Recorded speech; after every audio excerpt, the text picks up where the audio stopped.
هەرچەندە زۆر جەخت لە تێپەڕاندنی پرۆژە یاسای بودجە دەکرا لە پەرلەمانی عێراق و ئەنجومەنی وەزیران کاتێک پرۆژە یاساکەی نار داوای کرد کە بە زووی پرۆژە یاساکە پەسەند بکرێ و ڕێککەوتنی لایەنە سیاسیەکانیش هەبوو لەسەر جێبەجێکردنی پرۆژە یاسای بودجە. بەڵام ئەوە تا ئێستا دەبینین کە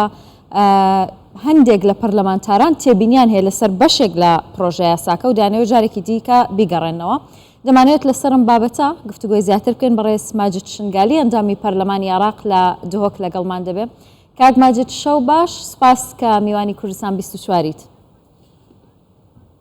ولی کاک ماجد وەکە سنووری گوتی مژارە پرۆژە یاسای بودجە بێگومان گەلێک تەئکید سەرتێتەکردن بێتە دەرباسکردن. هەڵبەت وەکە تێگوتنجی کومەکێکی مکاسیان هەیە کومێکە تیبینیان لەسەر هەیە بۆ نمونە کورتئانینێ 64 تریلیۆن دینار کورتئانین دەوی بودجەیدا هەیە. ئەو پرۆژە یاسایە بۆ 3 ساڵان پێویستە پرۆژە یاسای بێتە دەرباسکردنی بودجەی. گەلو یا پێکانە ممکنە دناوە پەرلەمانیدا بڤان کە مکاسیان وەکە تێگوتن هەڵبەت دەرباز ببێ؟ شێف باش کاکەکار بووتە و بوو نورخان و بوو هەمی تەمەژوانی قەناتی کوردستان 24 بەڕاستی مەفروض بأنه ائتلاف إدارة الدولة أو حكومة بريفت با وأف موچە هاتە پەسەندکردن لە ائتلاف إدارة الدولة وأفرو حكومة هاتە تشکیلکردن بە رأي وقرار ائتلاف إدارة الدولة وأفرو ائتلاف إدارة الدولة زۆرترینی پەرلەمانی عێراقنا فبراستي لازمە بێبۆراندن بەس بڕاستی لازمە هەندێک گەفتوگۆ هەبن لەسەر یعنی وەکو دەگوت عجز زۆر گرانە 64 تریلیۆنن بەس ئەو نەحەقیقیە بووچێ پێشە هەمی تشتا 23 تریلیۆن دینار مدەوەرە یعنی پەرەی مەوجودە لە ویزارەتی دارایی تشتێ دوێ ئەڤە میزانیەکە مخططة يعني تخطيطية نموازنة فعلية يعني يقنزاني تشندش في موازنة جهبجه كرن 80% بري متخارة أكيد بس أو بري استثماري وبري تشغيلي نا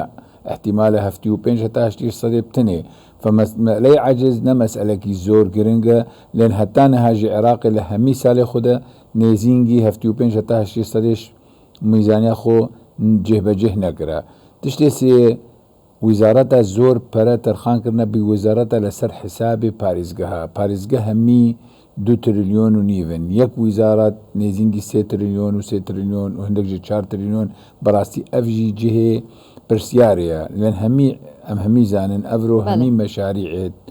وزاري لا نيف باريزگاه مشاريعني ندرست نجي ناين بجه كرن بشيوكي درست راستجي مشاريع باريزگاه جي قالك اخفتن سر هيا قندليجي تها بس بشيوكي خويا بانه مشاريع تين بجه كرنش لاي باريزگاه قالك باشترين شوان مشاريع وزاري برز ماجد يعني اويكا دزانين زورتريني باريزگاه سنن شينا كانن ولاني سنين رازيه لبوجي پرپیدانی پارێزگا کان پێتان وایە کە لە پرۆژە یاسای بودجەدا بودجەی پەرەپێدانی پارێزگاکان زیاد بکرێ و بە تایبەت ناوچە سونەنشینەکان؟ نا بەڕاستی لازم هەندێک تشتا خۆیاژی بکەن هەندێک سندوق ژیانە سندوقی ئەعماری وان دەڤەرێ هاتین تعرض بووین بۆ ئێرهابێ وەکو سندوق ئەعمار المناطق المحررة وێ هاتین ڕزگارکردن ئەوە ژی نێزینگە 500 ملیاریە زۆر گەلەکە هەندێک 105 ملیار بوو ئەمبارن 105 ملیار بوو مووسلن هەندێک بوو دیالەیە هەندێک بوو کەرکووکە هەندێک بوو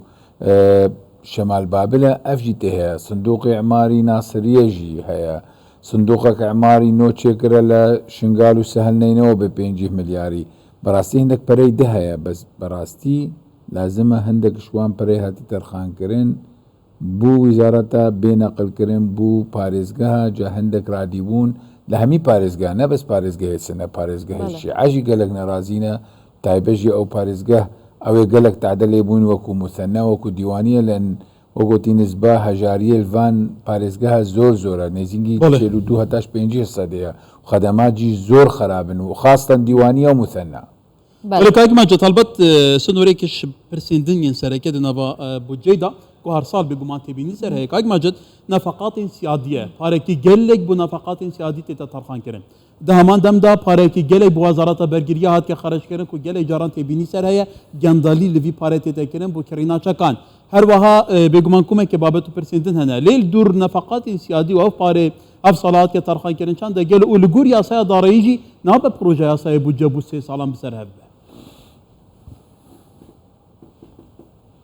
براستی نقلك دجي او بري هاتي درخان كرن بو نفقات سيادي زور قالك نزينجا 58 تريليون دينارا زور بركي زورا براستی جي تو به حساب بكي اجوان نفقات سيادي اوي هميتي قد كرنش حصتي هريما كردستان حصتي هريما كردستان دوش صدينية لان افرطو نسبي خلق مي كرد لا وزارتي برقري دوش صدينينا لا حج شعبي ولوان تشتي تجي دوش صدينينا فبالنسبة براستي كرد لنفقات السيادي دوش صدينا مع العلم لازم حصتي وان دانزدا بوين شستو هفبي تبي آليكي ديجي 10 تريليون 10 مليار دولار نزينجي 10 مليار وتقريبا نحصد مليون دولاري ديون قروض دبي جنيتي حصتي هريما كردستان 48 مليار دينار بتنينها يعني بله. نابي يك الصدي اوجي لازم بو نيف الصدي لازم بو اوجي دانزدا شستو هفت الصدي با اوجي نزينجي لازم بو مليارك و 200 مليار دولار با اوجي نينا فبراستي قالك غدر الهندك تشتهاتا لهريما كردستان ولا بشكي هريما كردستان بله. هندك ديفشون دفي وهندك مطالبة جي دفي هاي النفقات السيادي براستي لازمة هندك ينبون تيده بنفقات حاكمنا نفقات حاكمة براستي حسد كردستان خويا تشلا درمانا تشلا برز ماجد ديارم بابتي بروجا ساي بوجا زور برسيار هالدقية بلام كاتي امكما وما بس ما برسيارك بكم يعني جياواز لبروجا ساي بوجا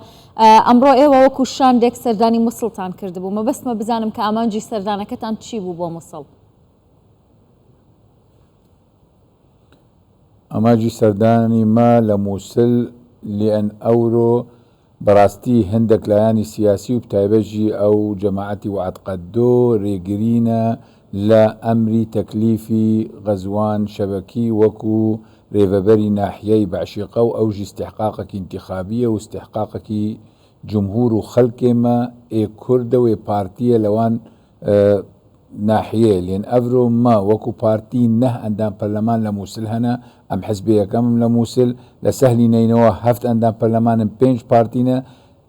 ما حصتي مدير ناحية بعشقة حصتي مايا وكو استحقاق انتخابي وكو استحقاق جماهيري بس هندك لان سياسي لما عاربي شخصي وكو هندك حزي شخصي ومنافع شخصي هنا دفين في أمري ريجرن أمجي وكو تشيو بيانك ما دري خستو دعمي وقرارات تكليفة ريفبري ناحية بعشيقاكر وليس ماجد شنقالي عندهم برلمان عراقي للدهوكي ديال مبو شبكة خوش زور سباس